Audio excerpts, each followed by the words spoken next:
Bonjour, aujourd'hui j'aimerais vous parler d'un problème qu'on peut tous rencontrer lorsqu'on télétravaille. Il s'agit de problèmes de manque de concentration.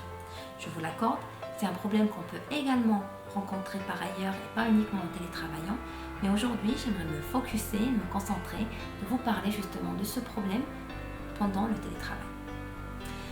Comme beaucoup de gens, depuis l'apparition de la Covid-19, je télétravaille à 100%. Et malgré les plusieurs avantages que je peux et qu'on peut citer justement du télétravail, entre autres le fait de gagner du temps de trajet, éviter le stress des transports ou encore nous offrir justement un environnement plus calme qu'au bureau, est-ce pour autant qu'on est plus productif et mieux concentré? Je suis Sarah, la cofondatrice de Lakiwi, le logiciel qui facilite la gestion de vos projets et le suivi de vos tâches.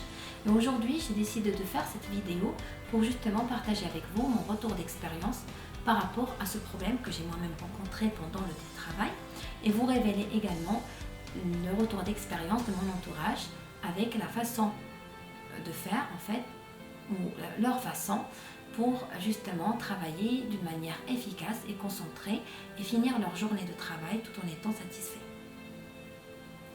Cette vidéo, j'ai décidé de la faire en deux parties pour rester toujours sur un contenu facile à digérer, rapide. Alors aujourd'hui, je vais vous révéler la première partie et en un second temps, je vais vous révéler la suite.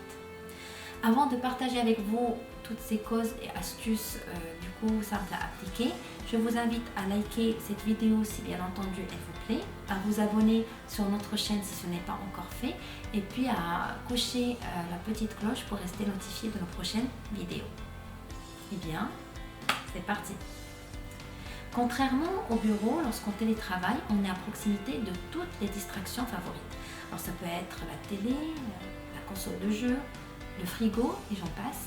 Et du coup, en fait, lorsqu'on est à proximité justement de ces éléments de distraction, on est facilement en fait tenté de les utiliser en détriment malheureusement de notre travail. Pour ma part, c'était le téléphone. Alors, j'ai souvent interrompu mon travail pour checker mon téléphone, pour rapidement répondre à un message, ou rapidement regarder ou lire des news, jusqu'au moment en fait où je me suis rendu compte que ce que j'appelle rapidement est finalement des heures et des heures écoulées devant mon écran et que en fait mes tâches qui sont censées me prendre peu de temps me prenaient plusieurs heures. Puis encore mon cerveau en fait, lorsque je travaillais, il m'incitait à interrompre mon travail pour du coup rapidement regarder mon téléphone. À ce moment-là, j'ai compris que je suis face à un problème de manque de concentration et d'efficacité et j'ai décidé d'agir et du coup de chercher pour une solution pour faire en sorte de ne plus utiliser ou de diminuer l'utilisation de mon téléphone pendant mon temps de travail. Alors, je suis tombée sur une vidéo très intéressante, un TEDx de Chris Bailey, l'auteur de Hyperfocus, How to be more productive in a world of distraction. Alors en français, c'est comment être plus productif dans un monde de distraction et que je trouve intéressant et j'aimerais bien sûr vous révéler ses idées principales. En résumé, ce qu'il racontait, c'est que lui aussi est passé par ce problème de distraction et par le fait de passer beaucoup d'heures devant son téléphone et devant plusieurs écrans. Et en fait, il a lu une recherche qui dit que en fait, lorsqu'on travaille à proximité de nos écrans et en particulier à proximité de notre téléphone, eh bien, notre cerveau va rester concentré uniquement pendant 40 secondes avant de se diriger vers autre chose. Et en fait, la cause racine justement de cette distraction est due au fait que notre cerveau est surexcité et qu'il est en quête continue de ces éléments de distraction. Il peut même nous récompenser de ces distractions par une substance chimique associée au plaisir, la dopamine.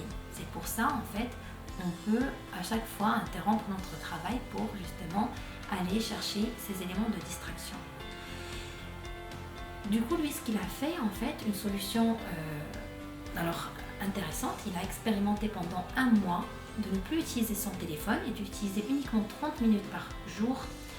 Et en fait, il a dit que dès la première semaine, il a commencé, ou il a directement vu les bénéfices positifs de son non-utilisation de son téléphone sur sa vie et sur sa concentration. Donc il a regagné de concentration, il a expliqué qu'il est devenu de plus en plus créatif et également qu'il a eu plus de temps pour réfléchir sur ses projets futurs. Revenons maintenant à moi et aux solutions que j'ai appliquées. Alors, je ne suis pas arrivée au stade de Chris pour vraiment diminuer drastiquement l'utilisation de mon téléphone, mais ce que j'ai appliqué est du coup très facile et par contre aussi dans le bénéfice du coup immédiat. Alors, ce que j'ai appliqué, c'est que j'ai désactivé toutes les notifications des applications qui peuvent me distraire pendant ma journée de travail et également j'ai commencé à placer mon téléphone le plus loin possible de moi pour avoir la flemme justement pour aller le chercher et regarder mon téléphone et interrompre mon travail pour aller regarder mon téléphone. Et je vous avoue que mine de rien, en fait, ces deux solutions faciles à mettre en œuvre m'ont vraiment permis de regagner de concentration.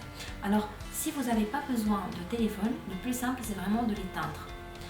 Moi, actuellement, comme j'utilise aussi mon téléphone personnel pour ma raison professionnelle, je l'utilise, je le garde du coup allumé, mais par contre, le fait de le placer le plus loin possible de moi m'aide beaucoup à rester concentré et efficace sur mes tâches. Un autre vrai problème pour ce manque de concentration quand on télétravaille, c'est le multitasking. Alors, le multitâche. Notre cerveau n'est pas multitâche contrairement à ce qu'on peut penser. Bien entendu, on peut faire plusieurs tâches en même moment, mais en fait, le rendu ne va pas être, soit ne va pas être bon, soit en fait, ça va nous prendre beaucoup plus de temps de le réaliser que si on le réalise vraiment concentré. Du coup, en fait, la solution, c'est très simple. Faites vos tâches une par une. Bien sûr, on peut prendre un exemple. Vous pouvez rédiger votre compte rendu tout en parlant à quelqu'un. Mais en fait, le compte rendu, en fait, lorsque vous allez faire ça, vous allez vous rendre compte que votre compte rendu, soit ça va vous prendre beaucoup de temps pour le réaliser, soit en fait le risque d'oubli et d'erreur est très élevé.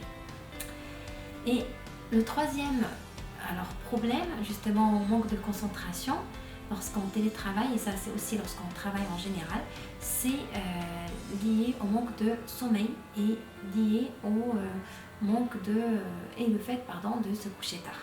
Alors, je ne connais pas si vous connaissez le proverbe qui dit que se coucher de bonne heure et se lever matin procure santé, fortune et sagesse.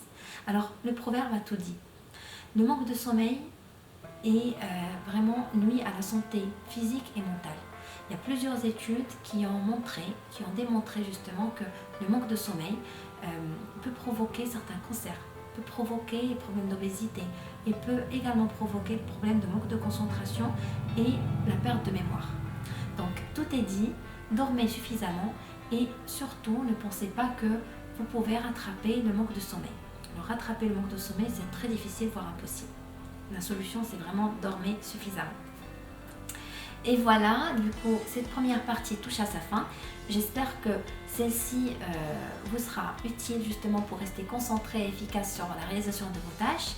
Si vous avez aimé cette vidéo, eh bien, je vous invite à la liker également, à vous abonner si ce n'est pas encore fait. Et je vous donne très rapidement et très prochainement rendez-vous justement avec la deuxième partie de cette vidéo. Pour ma part, je vous dis à très bientôt et très bonne semaine. Au revoir.